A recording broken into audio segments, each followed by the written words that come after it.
Assalamualaikum warahmatullahi wabarakatuh. Perkenalkan, nama saya Nabila Yuliana Putri dengan NIM 2204326001116.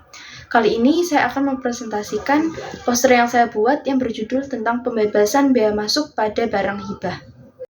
Jadi, berdasarkan KBBI, definisi hibah adalah pemberian dengan sukarela dengan mengalihkan hak atas sesuatu kepada orang lain.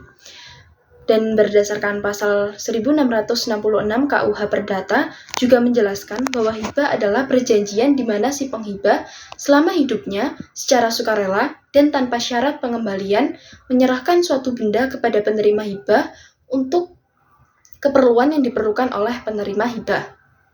Dan berdasarkan pasal tersebut, maka dapat ditarik suatu kesimpulan bahwa syarat hibah diantaranya adalah yang pertama, di antara orang-orang yang hidup.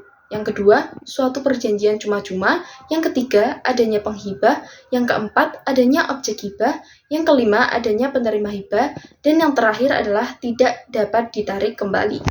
Jadi, menurut Peraturan Menteri Keuangan Nomor 90 PMK 03 Tahun 2020, terdapat beberapa bantuan atau sumbangan serta harta hibahan yang dikecualikan sebagai objek PPh. Di antaranya yaitu yang pertama, hibah antara keluarga sedara dalam garis keturunan lurus 1 derajat. Yang kedua adalah hibah kepada badan keagamaan. Yang ketiga, hibah kepada badan pendidikan. Dan yang keempat adalah hibah kepada badan sosial termasuk yayasan. Yang kelima, hibah kepada koperasi. Dan yang keenam adalah hibah kepada orang pribadi yang menjalankan usaha mikro dan kecil. Lalu, ada beberapa aturan pembebasan bea masuk.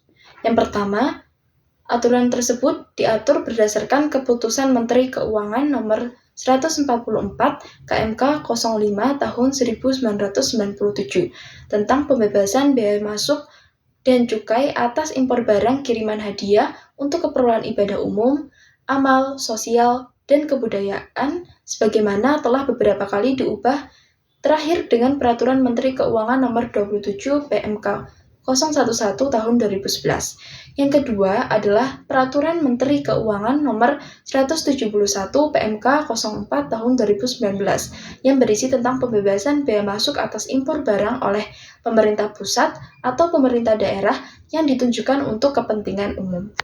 Jadi, beberapa waktu lalu terdapat masalah yang ramai diperbincangkan di media sosial, yaitu hibah alat belajar SLB yang dikenakan pajak ratusan juta. Dilansir dari kompas.com, awalnya barang hibah berupa 20 unit keyboard braille yang dikirim dari Korea Selatan untuk keperluan sekolah luar biasa atau SLB di Jakarta Selatan mengalami penahanan di Bea Cukai sejak bulan Desember tahun 2022.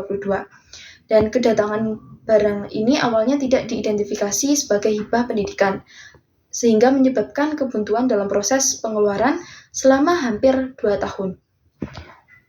Selain itu, penyebab dari permasalahan ini yaitu karena kurangnya komunikasi antara importir, DHL, dan Bea Cukai.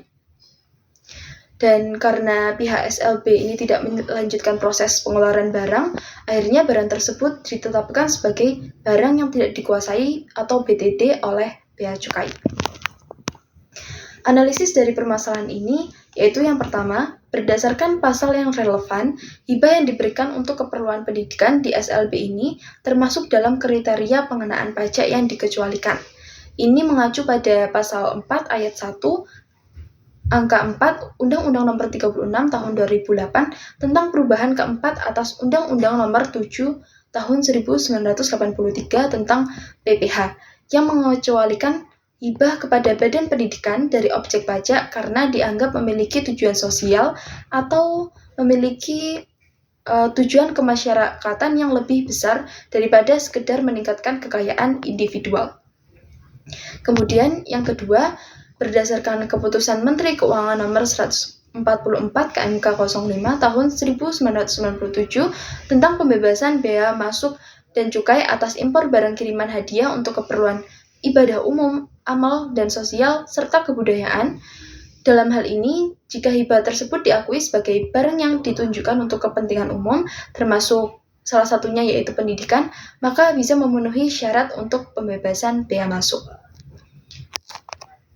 Baik, itu tadi pemaparan tentang poster yang berjudul Pembebasan Bea Masuk pada Barang Hibah. Sekian dan terima kasih. Wassalamualaikum warahmatullahi wabarakatuh.